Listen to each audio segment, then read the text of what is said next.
Buenos días. Bienvenidos a esta reapertura del Comité de Inversiones. En esta ocasión nos aboca las estrategias de fondos comunes de inversión para fondos temas uno o de baja duration que liquidan en 24 horas. Es un segmento del mercado de una industria que tiene aproximadamente 10 billones de pesos, que representa cerca del 10% de la industria en un segmento de renta fija que complementa el 50% del cash management y el 30% total de renta fija. Es por eso que nosotros le otorgamos a este producto un nivel de importancia y dedicación en el armado de estrategias sustancialmente altos. El día de hoy nos acompañan Rodrigo Benítez, asistente economista de Mega QM, y Nicolás Suárez, portfolio manager de productos de cash management. Él maneja, entre otros, los fondos de money market y los fondos temas uno. Es una de las personas que, a mi entender, de las que más conoce de la curva de pesos de corto plazo, y la verdad, un placer tenerlo en este ambiente.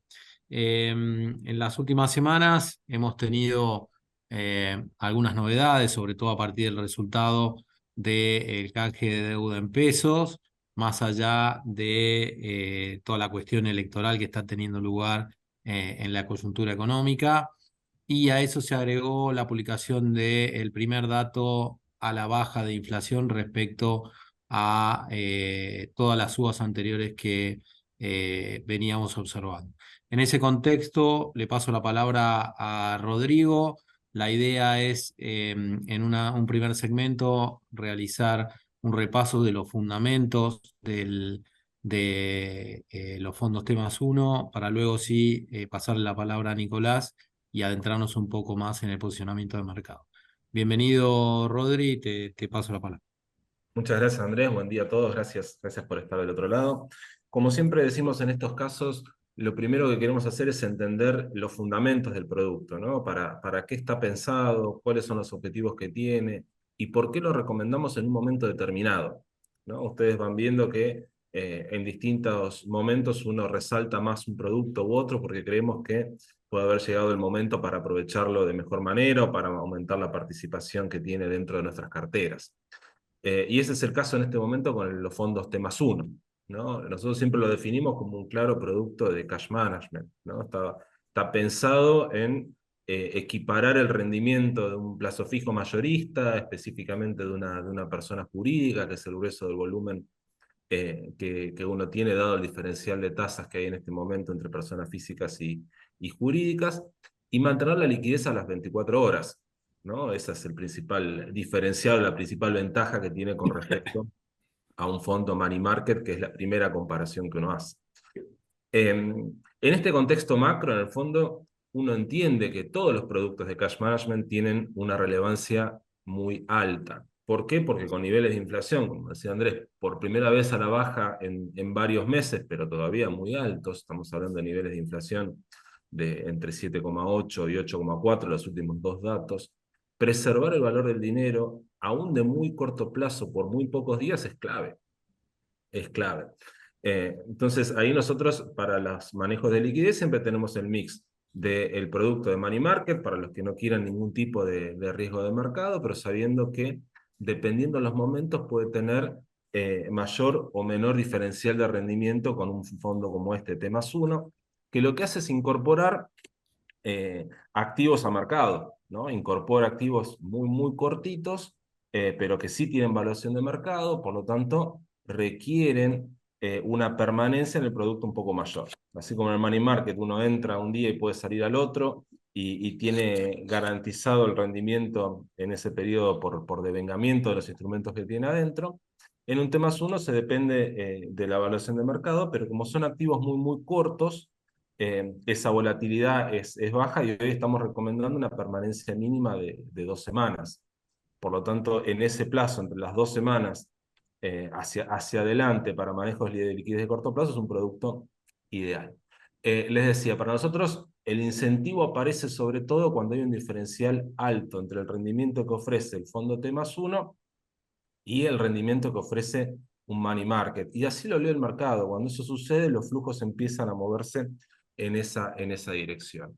En este contexto, como decía Andrés, tenemos una normalización de la curva en pesos, donde si bien nosotros hace muchos meses que somos optimistas con respecto a eso, ahora ya se ha concretado el roleo de la mayor parte de los vencimientos de este año para el año próximo, y ese supuesto que nosotros teníamos en nuestros escenarios ahora ya es más compartido por todo el mercado y se ha disipado, se ha mitigado un temor que habían determinados inversores.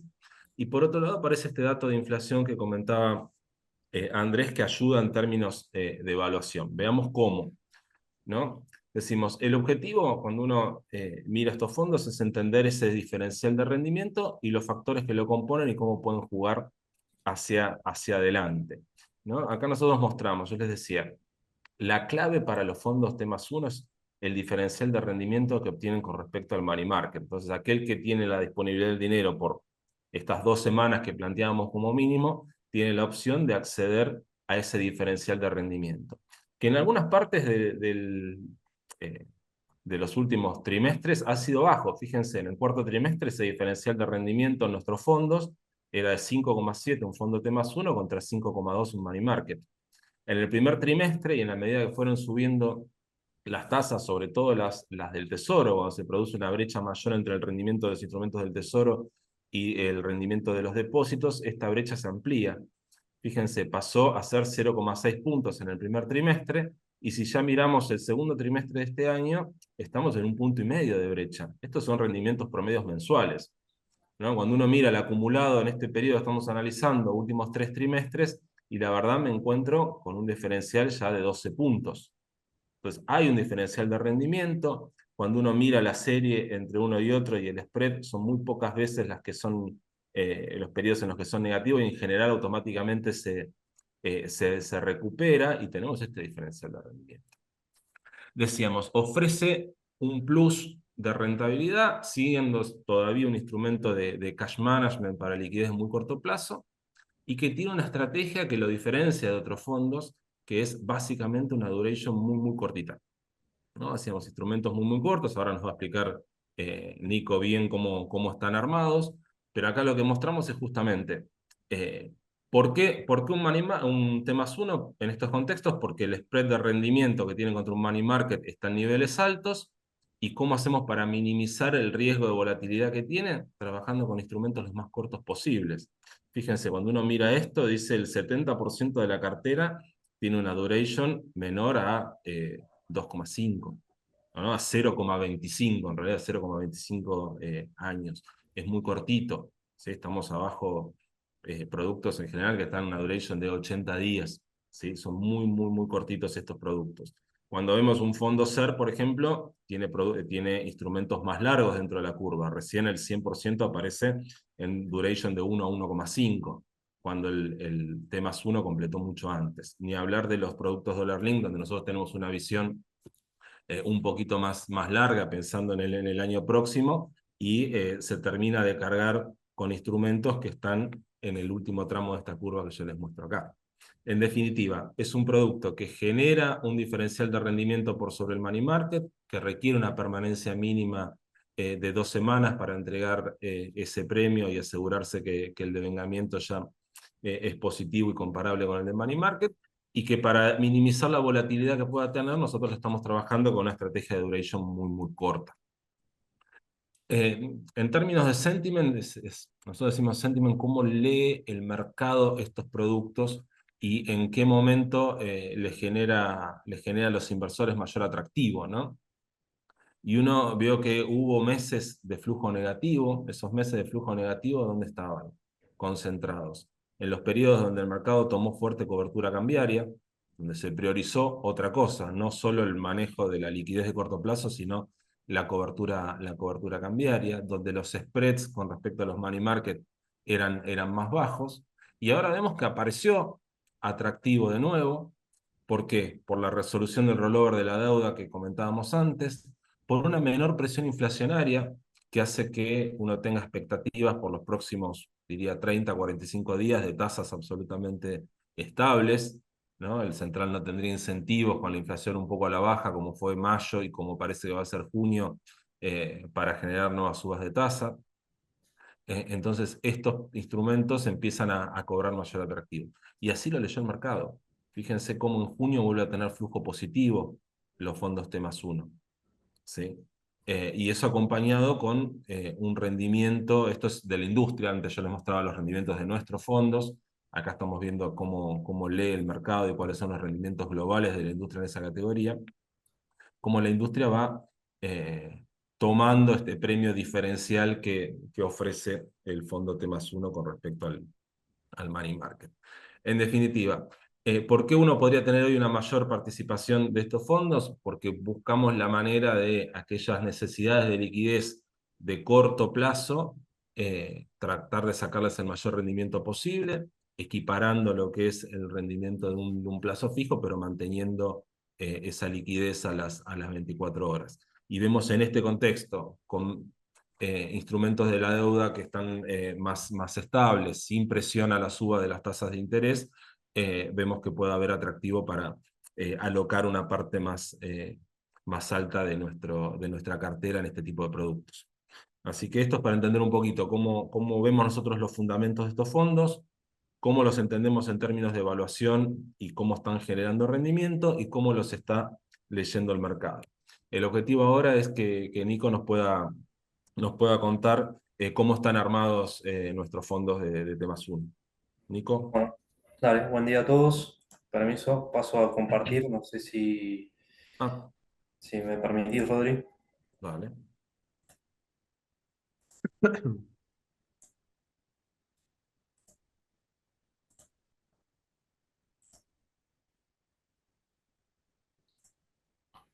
Bueno, la idea del tema 1, del objetivo, es, por un lado, el fondo está optimizado, la cartera del fondo, vía instrumentos soberanos, tasa fija y SER.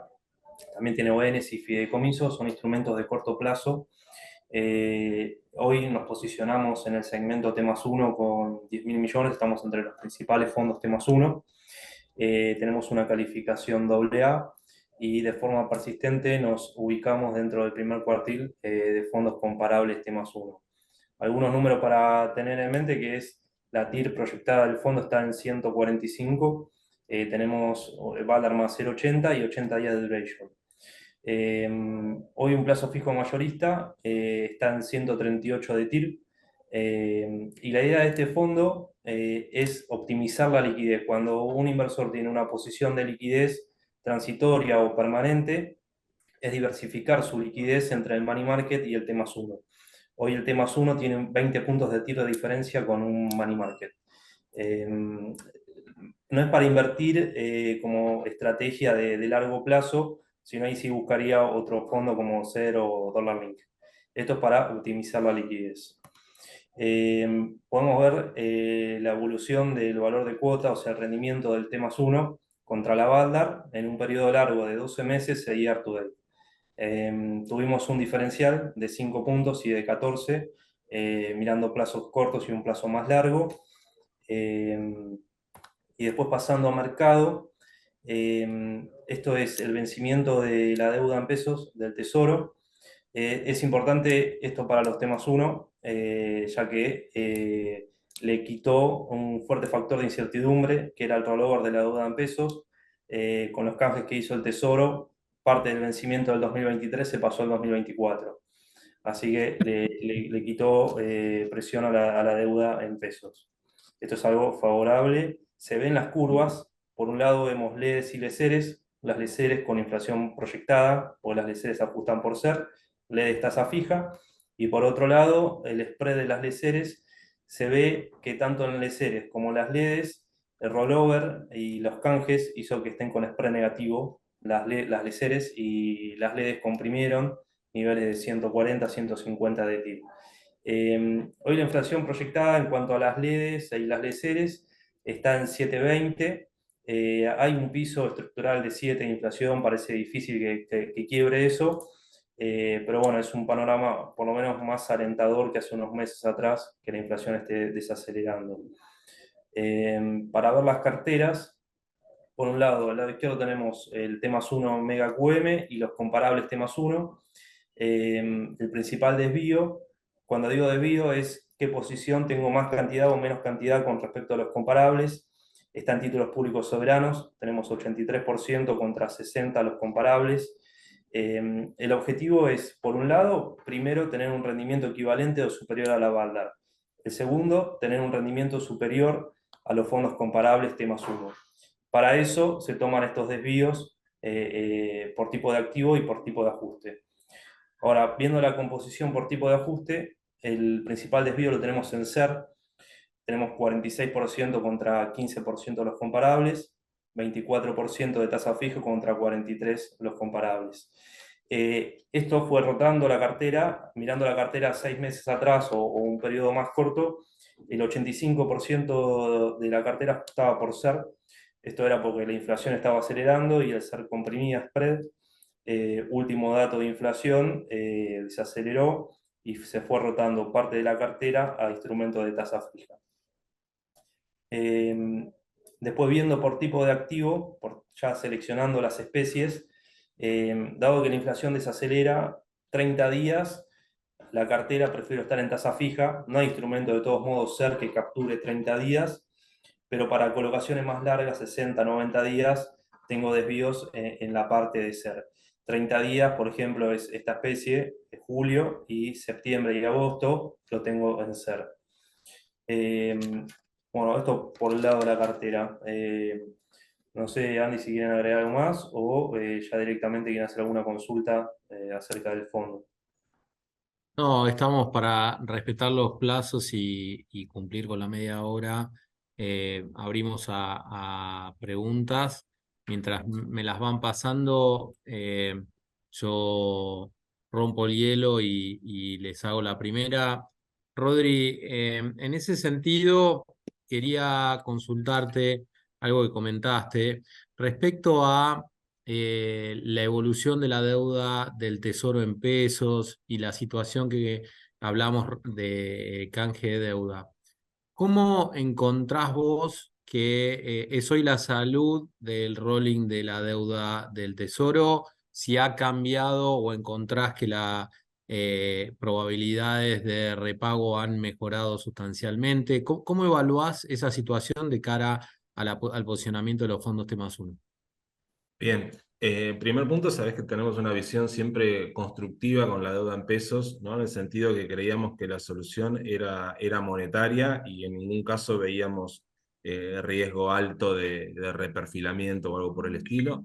Y ese es el camino en el cual se avanzó, ¿no? Uno entiende que el Tesoro está logrando rolear la deuda una parte importante ya para el año próximo y que los vencimientos de corto que le fueron quedando, eh, la verdad tienen detrás inversores como estos fondos, ¿no? Como estos fondos T+1 que necesitan instrumentos cortos y por eso no han ido a renovar más largo, pero que esa demanda de mercado va a estar, ¿no? En el último canje se pasaron más de 7 billones de vencimientos al año próximo, ¿no? Y acá Nico dejó el gráfico y vemos el perfil de vencimientos para los próximos meses en toda la primera parte de 2023, quedó mucho más liberado, ¿no? Y esto, ¿cómo se logró? ¿No? Se logró sobre la base de instrumentos que generan algún tipo de cobertura, ya sea SER, Dollar Link o Dual, con una participación importante de la deuda intrasector público y con un banco central que fue generando la liquidez tanto a distintos organismos como a inversores privados para que después puedan ir participando en las licitaciones primarias y generarle el financiamiento neto que el Tesoro necesita.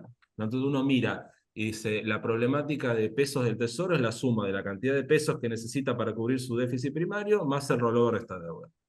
El rollover está claro que se está logrando, ya sea por esto que decía, intrasector público o por inversores que necesitan instrumentos cortos pero que están en pesos y que los controles cambiarios hacen que ese stock de pesos siga siendo muy alto.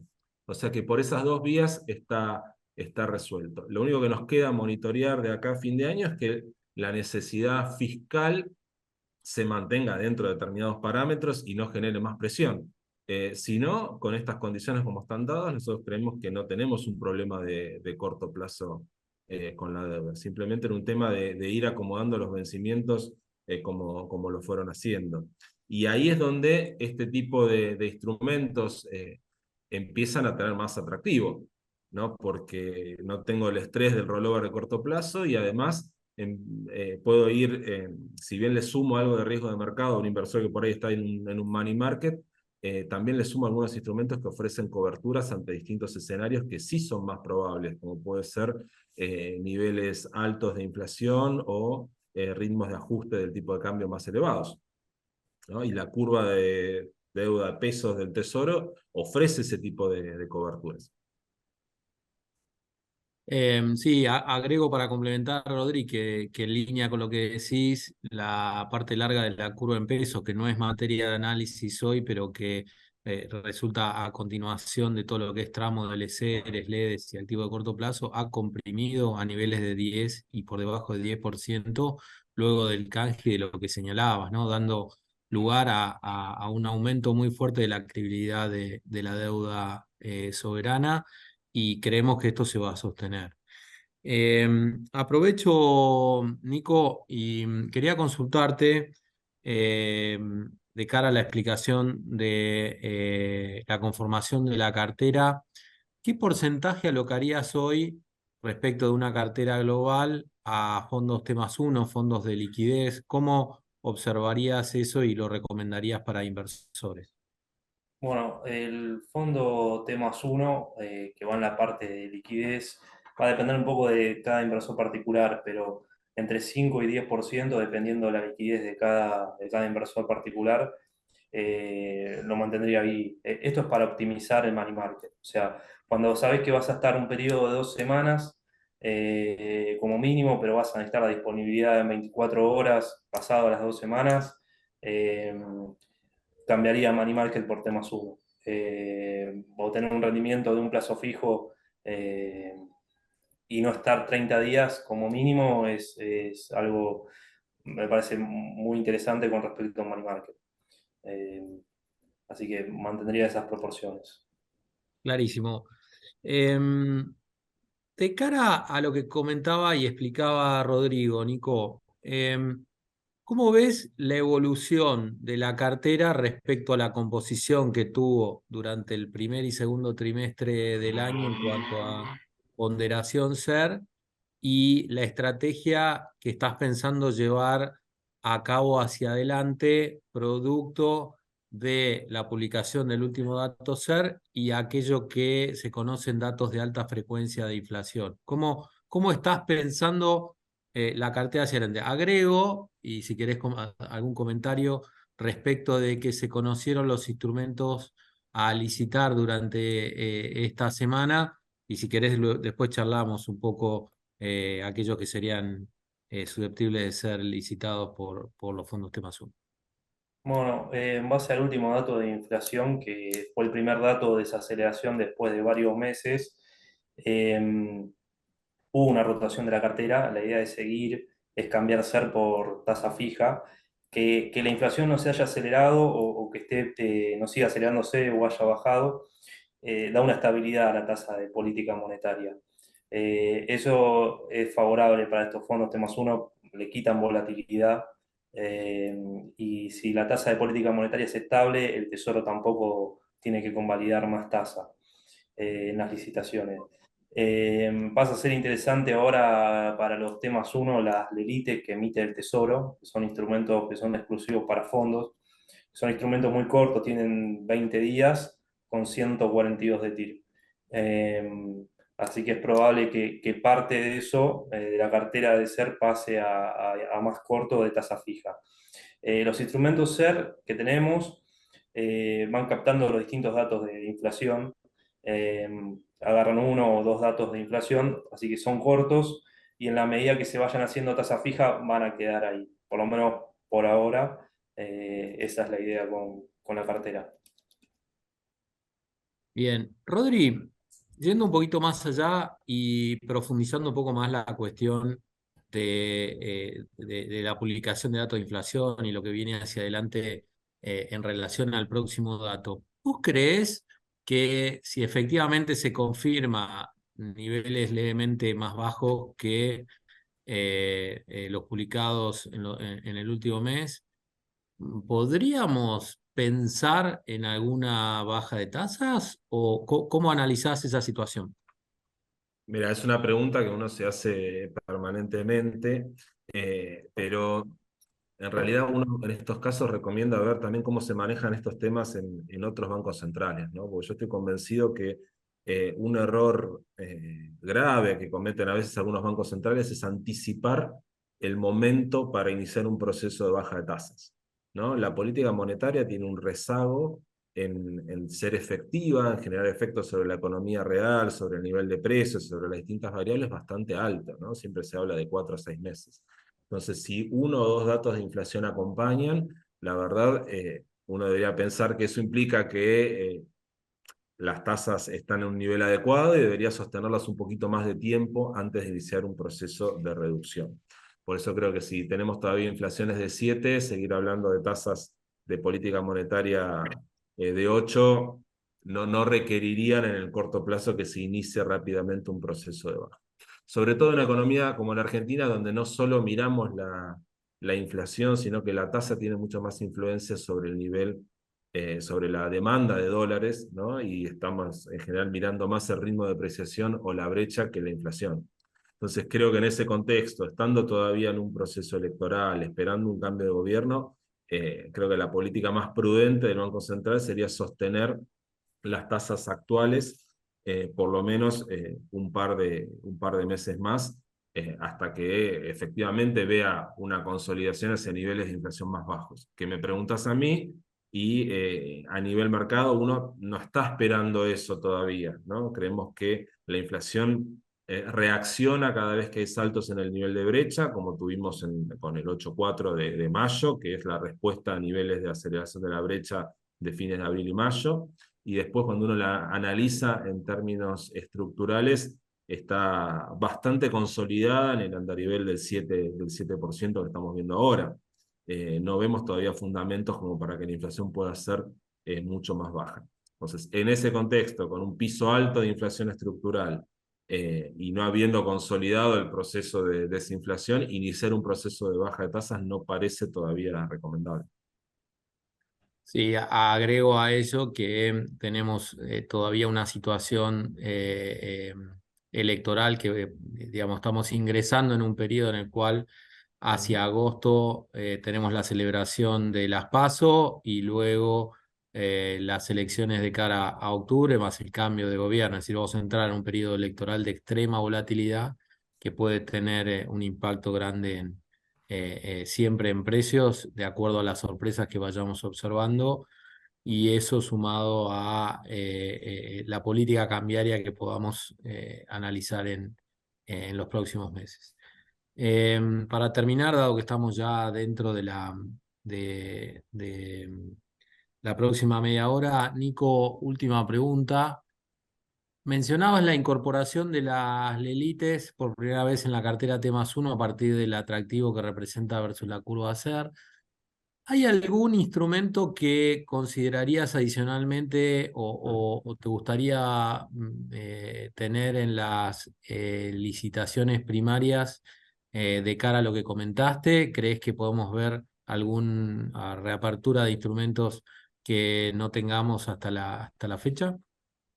No, bueno, creo que el dato de inflación, el Tesoro hace 2 meses que no emite instrumentos tasa fija, así que para mí esto lo va a habilitar que vuelva a emitir tasa fija 60, 90 días. Ayer salió el comunicado de instrumentos a licitar y es SER y Dollar Link. Busca estirar un poco más los plazos, octubre, noviembre. Eso para el fondo T+1, por ahora no vamos a estar ahí, más que nada por la inflación desacelerando y son instrumentos un poco más largos que el objetivo de la cartera. Eh, Así que en principio la elite y en cuanto el Tesoro vuelva a emitir LEDs y si la inflación se mantiene o sigue desacelerando, va a ser instrumento a volver a tener en cartera, exactamente las LEDs. Perfecto. Bueno, muchísimas gracias.